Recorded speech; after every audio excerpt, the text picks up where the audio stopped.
سلام فرمانده سلام is an نسل غیور جامانده ہوئے کسی ڈاکٹر نے فری میں آپ کا علاج کیا، کیا ہوا؟ کہ اس کا احسان ہوا۔ میں نے کہا اگر آپ کے پاس پیسے نہ ہوں، آپ کے بابا بیمار ہوں، کوئی پیسے دے کے ان کی جان بچائے، یہ کیا ہوا؟ کہ اس کا احسان ہوا۔ ویسٹرن ورلڈ میں گیا تو ایک بچی نے کہا اللہ غنی ہے، میں نے کہا کہ پوری دنیا کو اللہ نے بنایا، میں نے کہا کہ اللہ کو پیسے کی ضرورت ہے، میں نے کہا نہیں، اللہ کے پاس سب کچھ ہے، میں نے کہا سب کچھ ہے۔ کہ پھر میں نماز نہ پڑھوں تو سزا کیوں دیتا ہے؟ جب اسے کسی چیز کی ضرورت ہی نہیں ہے تو میری نماز سے خدا کو کیا جاتا ہے؟ میں حجاب نہ کروں، اللہ کو کیا مسئلہ ہے؟ میرے بال ہیں، میں دکھاتی ہوں، میرا حسن ہے، میں شو آف کرتی ہوں۔ اب جب تک آپ اسے حکمت نہیں بتاؤ گے، انسان کے وجود میں اگر عقل ہو اور دلیل عقلانی دو، انسان ماننے کے لیے تیار ہو جاتا ہے۔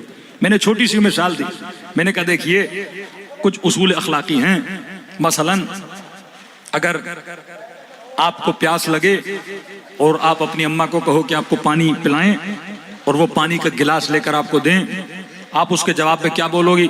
کہ سیدھی سی بات ہے، میں تھینک یو بولوں گی۔ میں نے کہا آپ کے پاس گھر نہ ہو، کوئی رہنے کے لیے جگہ دے، اس کا کیا ہوا؟ کہ اس کا احسان ہوا۔ میں نے کہا کسی ڈاکٹر نے فری میں آپ کا علاج کیا، کیا ہوا؟ کہ اس کا احسان ہوا۔ میں نے کہا اگر آپ کے پاس پیسے نہ ہوں، آپ کے بابا بیمار ہوں، کوئی پیسے دے کے ان کی جان بچائے، یہ کیا ہوا؟ کہ اس کا احسان ہوا۔ میں نے کہا اگر کوئی آپ پر احسان کرے تو اخلاقی فریضہ کیا ہے، ہم کیا کریں؟ کہ ہم اس کا شکریہ کریں گے۔ میں نے کہا کہ کسی نے آپ کو 1,00,000 پاؤنڈ دیا، اب اس کا شکریہ کیسے ادا ہوگا؟ کب میں اس کو ریٹن میں 1,00,000 پاؤنڈ دوں، اوپر سے شکریہ بھی ادا کروں؟ میں نے کہا اگر کسی نے اتنا پیسہ دیا آپ ریٹن نہ کر سکو تو پھر کیا کرو گے؟ کہ اگر میں اس کا پیسہ اسے نہ دے پاؤں تو یہی بولوں گا یا بولوں گی کہ آپ کی جو خدمت آپ بولیں ہم کرنے کے لیے تیار ہیں۔ میں نے کہا بیٹ یہ بتا خدا نے کتنے احسان کیے؟ اللہ کے احسان گنو۔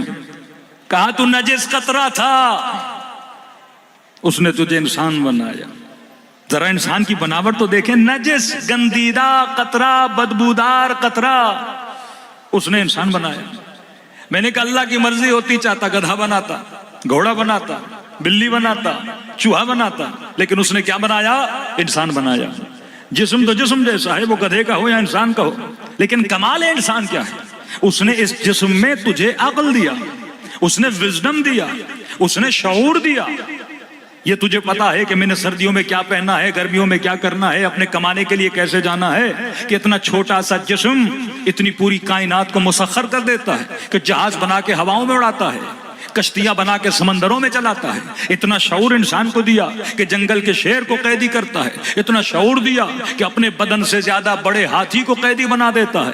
پوری کائنات کو گویا انسان نے کنٹرول کیا ہوا ہے۔ میں نے کہا کس نے دیا؟ کمال ہمارا تو نہیں تھا، یہ کس نے بنایا؟ کہ گاڈ نے بنایا، اللہ نے بنایا۔ میں نے کہا آنکھیں بھی اس نے دی، زبان بھی اس نے دی، سب کچھ اس نے دیا۔ اب میں نے کہا یہ بتا اگر پانی کا گلاس بھی کوئی دے آپ اس کو تھینک یو بولتے ہو، کوئی آپ کی جان بچائے آپ اس کا شکریہ ادا کرتے ہو۔ اب اگر کسی نے 100 روپیہ دیا ریٹرن میں دو گے شکریہ کرو گے، کسی نے 1,00,000 دیا ریٹرن کرو گے شکریہ کرو گے، لیکن اگر کسی نے 1 ارب روپیہ آپ کے اوپر خرچ کیا ہے، اب آپ پوری زندگی بھی کماؤ آپ 1 ارب واپس نہیں دے سکتے۔ لہٰذا دوسرا راستہ یہ ہے، پہلا یہ کہ شکریہ ادا کرو، دوسرا یہ ہے کہو کہ جناب میں دے تو نہیں سکتا جو آپ نے مجھے دیا ہے، لیکن اگر کہو تو آپ کے در کا غلام بن جاؤں، اگر کہو تو آپ کے در کا خادم بن جاؤں، اگر کہو تو اتنے گھنٹے اپنی زندگی کے آپ کے اوپر خرچ کرنے کے لیے تیار ہوں۔ تو میں نے کہا سوال یہ ہے جو خدا نے دیا ہے شکریہ کا حق اس طرح ادا ہوگا کہ جو کچھ اس نے دیا اسے واپس کرو۔ کہ یہ تو امپوسیبل ہے، آنکھیں اس کی، ہاتھ اس کے، پاؤں اس کے، میں دوں بھی تو کیا دوں، کیونکہ جو دوں گا وہ بھی اس کا ہے۔ اگر میں کہوں خدایا میری آنکھیں لے لے، آنکھیں اس نے دی، خدایا میرے ہاتھ لے لے، ہاتھ اس نے دیے، خدایا میرے پاؤں لے لے، پاؤں اس نے دیے، خدایا یہ دولت میں خمس میں زکوٰۃ میں تجھے دے رہا ہوں، یہ پیسہ کس نے دیا؟ ان ہاتھوں سے نہ کماتا تو پیسہ نہ ملتا، جس دماغ سے تو محنت کر رہا دماغ کس نے دیا؟ اللہ نے دیا۔ تو کہا کہ وہ کچھ نہیں دے سکتا میں خدا کو، تو اب دوسرا راستہ رہ جاتا ہے، خدا کو خدا جو تو کہے گا میں کرنے کے لیے تیار ہوں۔ تو خدا نے کہا حبیب یہ نماز میرا شکریہ ہے، یہ نماز تھینک یو ہے، یہ نماز اللہ کو شکریہ کا نام ہے کہ مجھے بندوں سے کچھ زیادہ نہیں چاہیے، بس یہ کہو کہ دن میں 17 رکعت میرا شکریہ ادا کرنے کے لیے مصلی عبادت پر آ جائیں۔